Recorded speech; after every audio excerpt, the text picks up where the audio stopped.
Oh yeah, pipe smokers. Yeah, it's the Paul Gilson YouTube channel, and I am Paul Gilson, aka Paul the Pipe Guy. You know, happy Wednesday. It's the 4th of June, 2025. It's currently 88 degrees outside, full sun.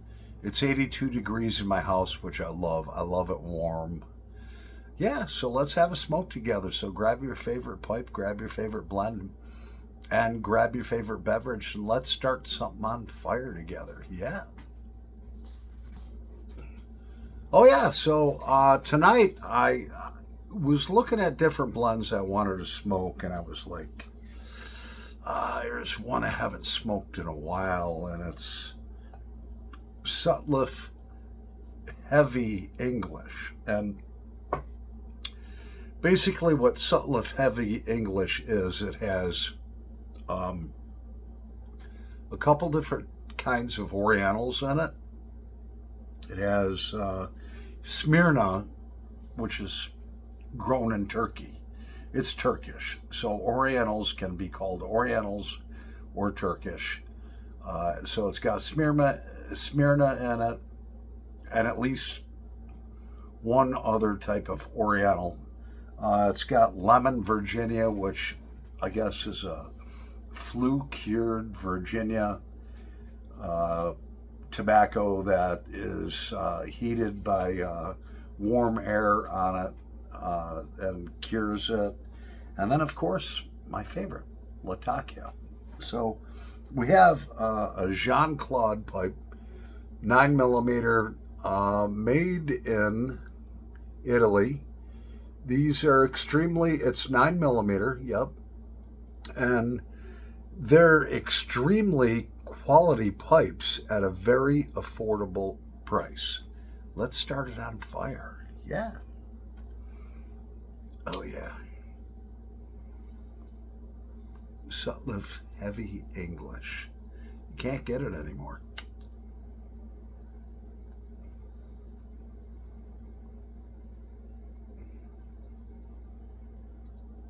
Mm. Oh, that's just so good.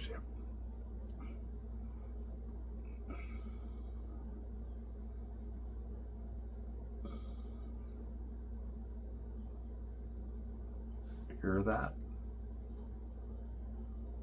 Silence. I love coming home and there's just silence in my home. Well, that's after I feed the cat. Before I feed the cat, she's like, meow, meow, meow, meow. And sometimes I come home and it's just like, cat, leave me the heck alone. Let me just sit here, decompress for like 10 minutes, have a beer, just go away, relax, I'll take care of you. So some days I'll just come home and feed her, and other days I just come home, I want to be left alone for 10 minutes. Take 2-3 sips off my beer, smoke a cigarette, and that's like, all right, baby, I'll take care of you. So he's like, we both run down the stairs to where the food is and the food bowl.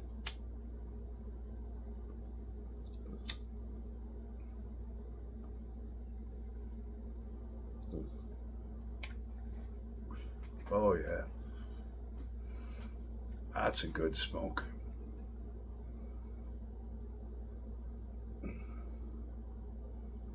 So last night's video, I was kind of freaking out, because, my realtor's like, well, they wanted to close next week, and we're waiting on a bank statement that doesn't get generated for, another 11 days or something like that. And I was like, is it going to be okay? And she's like, yeah, it's going to be okay. I talked to the seller realtor. They don't want to start over or any of that stuff. And so I appreciate all your comments. A lot of you were like, your house is going to close. And then, and there was a lot of different comments. One that, oh gosh, I'm trying to think of his handle. He's Hillbilly something. Hillbilly. If he's watching, he'll know I'm talking about Hillbilly. All right. And he's like, hey, Paul. He's like, here's the deal. Your realtor has put all this time, energy, effort, and all that stuff into making this deal happen. So is the selling realtor. They're not going to let this deal go south. All right. So stop worrying. He's like, I overthink just like you do. It's going to be okay. You're going to come up with that statement. You're going to close on the house. So that was a real, all those comments were, a real blessing to me, because my mind doesn't stop. I can see like a problem or something I have to overcome. My mind is thinking in 12 different directions, 400 different formulas on how to get it done and get over that hurdle, and it just doesn't stop. I took a test actually once.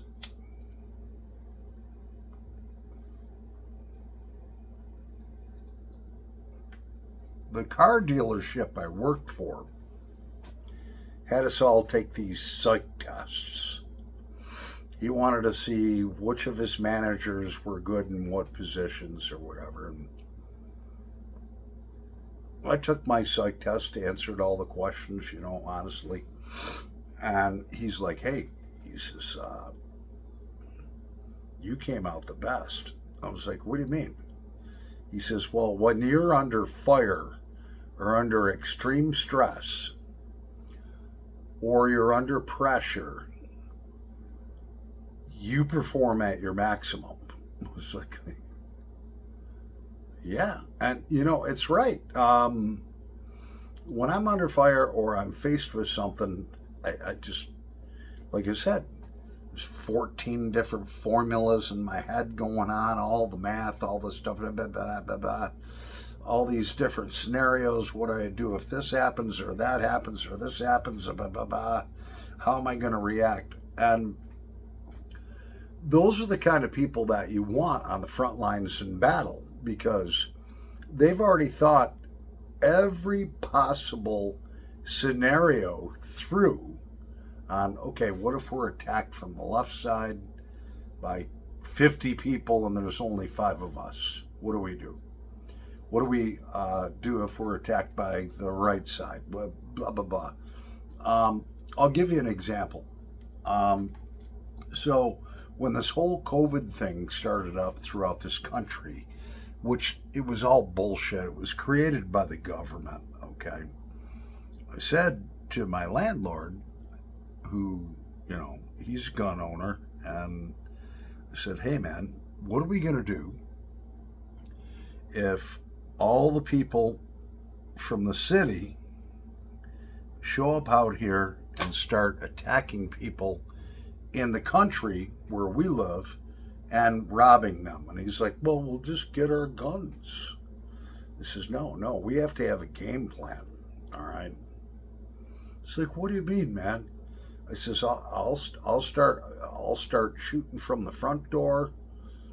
I'll start shooting from the back door, then I'll climb up into the attic, start shooting from up there off of both sides. And what are you going to do? He's like, man, you're thinking crazy. I says, no, it's not crazy. If you don't have a battle plan, you're going to be fucked. If you just think, okay, I got 100 rounds of 308 ammunition for my rifle up there, and if there's 100 people on my lawn, I don't think that would ever happen. But if there is, I'll just go get my gun. No, you have to have a plan. And I'll prove this to you. There was a guy that I became very close to that when I was working at Walmart, and this was probably about 10 years ago, and they had all of a sudden there became like a bunch of Walmart like active shooters, where people would go in and shoot up people in Walmart, you know, killing them. And so I have intelligence, I have training, and I have to take a piss, and then we'll continue this. All right, so we're going to smoke a cigarette for a little bit. The sporting goods Walmart manager, we had a plan. He says, okay, I'm going to keep 2 firearms to the right of the case. All right. I'm going to have 2 boxes of ammunition for each one. He says, you want the shotgun or the rifle? I says, I'll take the shotgun. He says, all right, I'll have the biggest double-aught buck shot you could have in that 12 gauge. 12 gauge would be right here. 2 boxes of ammo there. You know how to load that weapon? I says, duh. Yeah, of course I do. He says, I'll take the Mini 14. I'll have 2 boxes of ammo there, so for longer distance shots. And he said, if we ever get an active shooter in Walmart, we'll take him out before the cops will ever get here. We'll eliminate him. And I was like, okay, cool. This is a guy that him and I, we thought of a plan of action where if Walmart announced active shooter or we heard gunshots, we would automatically meet back there. We knew exactly what to do. We knew how to handle the weapons. We knew how to use them. And then we would put the guy in a pincer mode, all right?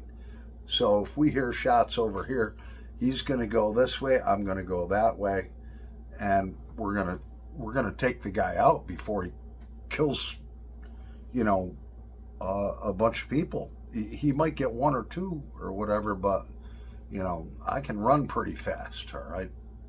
And so that was our plan. And we had that plan formalized. It was a plan just between him and I. We didn't tell Walmart about it, all right? Who at that point in time, if you got somebody in there shooting women, children, and people, who cares what Walmart thinks, okay? We're going to take the guy out. Cops come in, it's all going to be on camera. That was a very good plan that we had. Put the guy right in a pincer mode.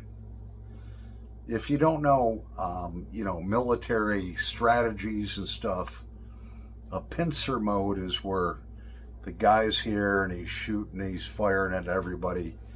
You move to the right and the left of him, 2 of you, and you put a pincer mode on him where you're flanking him from both sides without shooting each other, of course.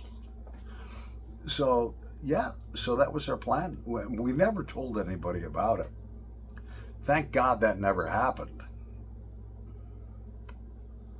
In New York State, I don't know if you guys around the country know about the laws, but in most states, if you got a pistol or something like that and a permit, you're legal to own it. You can carry it anywhere. In most states, though, they won't let you carry them in bars, which makes sense. Everybody's drinking, getting drunk. There should be no weapons in there, okay? But in a Walmart or a Walgreens or a Wegmans or any grocery store, you ought to be able to do that. Well, our president signed a bill that said, hey, you can. He made it a lot easier for people in New York State to get a pistol permit. And basically, before you had to have what was kind of like probable cause or a reason to get it. back when I got mine in 1989, you just filled out the forms and you just put down, you never put down self-defense. You put down target shooting, something like that. And, but so he took all that stuff away. And then our wonderful governor, Kathy Hochul, was like, okay, all right, you want to do that? I'm going to make it illegal to carry any place that doesn't have a sign up on the front window saying it's legal to carry a concealed handgun in here. So she basically made it a felony. If you go into Walmart or any store that does not have a sign posted saying that it's legal to carry here, there's no sign, you get caught with a handgun in there, even if you legally own it, that's a felony. You're all done. So I'm not too fond of her. She did come up with a couple of great ideas, though, that I thought were good ideas as far as gun ownership. She did come up with an idea of a background check for ammunition, which I think is fine. But I think you should only have to go through the background check once every 2 or 3 years. They give you a card and then you go in. But no, here you got to go through a background check every time you buy ammunition. And most of the time you're like, you're delayed, and then you have to come back, pick it up tomorrow, But I thought it was a great idea, all right? Because that keeps ammunition out of the hands of the criminals. She just went about it the wrong way, and the whole system's swamped with background checks and legal people like me that have no I've got no felonies or anything like that, or crimes. I mean, I got an old DWI from a million years ago, but that doesn't mean nothing. But she had the right idea. The other thing I thought that she did good with is that if you want your pistol permit, you have to go through training, 16 hours of training. So they provide you with a handgun. You're supervised. There's training involved, 16 hours of classroom and also live fire training. And I think that's a great idea that she came up with. And even though I don't like her, still think it's a great idea. The reason being, I worked at a gun shop. I saw idiots come in that just got their pistol permits, buying a handgun, that had never fired a weapon in their life. They had no clue about gun safety, maintenance on the firearm, proper storage at home. They had no clue about any of that stuff. They were dangerous people. Because ignorance, when you have a handgun or any firearm, is your worst enemy. That kills a lot of people per year. So she was smart in implementing 16 hours of classroom training plus live fire training. In other words, you had to show that you had the ability to hit a target. Okay? So Governor Hochul, I think he had two great ideas. The background check on the ammunition, I still think is a great idea, but I think you ought to be able to give somebody a card that's good for 2 or 3 years, and then they go through another background check instead of a background check anytime you buy bullets. It's overswamped the system, and it's so those are two good ideas that she had that I thought were great ideas. I really do. And I'm in the NRA, I'm an enthusiast about firearms and target shooting. I don't really hunt anymore, but yeah. So The skeletons of those two ideas were great. They just need a little tweaking, you know. And I think they could be really great. I don't think any uneducated person should own a firearm. I don't think if you've never handled a firearm in your life, you shouldn't be able to just go in and buy one without some sort of training certificate. And most of you probably now are like, man, come on, Paul, man, that's anti-gun. No, it's not anti-gun. That's smart, man, because idiots are what cause accidents. And working at a gun shop, I saw plenty and plenty and plenty of idiots had no clue what they were doing. They would come in, just cock a gun, point it anywhere, and dry fire it. And that's a stupid thing to do. Education is premium in firearm safety. Also, a background check to make sure you're not mentally ill or a felon or something like that, I think is crucial. I think those three things are crucial: education, clean background check, and training, and I don't know. You guys might disagree with me, but that's my thoughts, and I think they're solid. What do you guys think? Anyways, I'm Paul the Pipe Guy. Happy Wednesday. Over and out.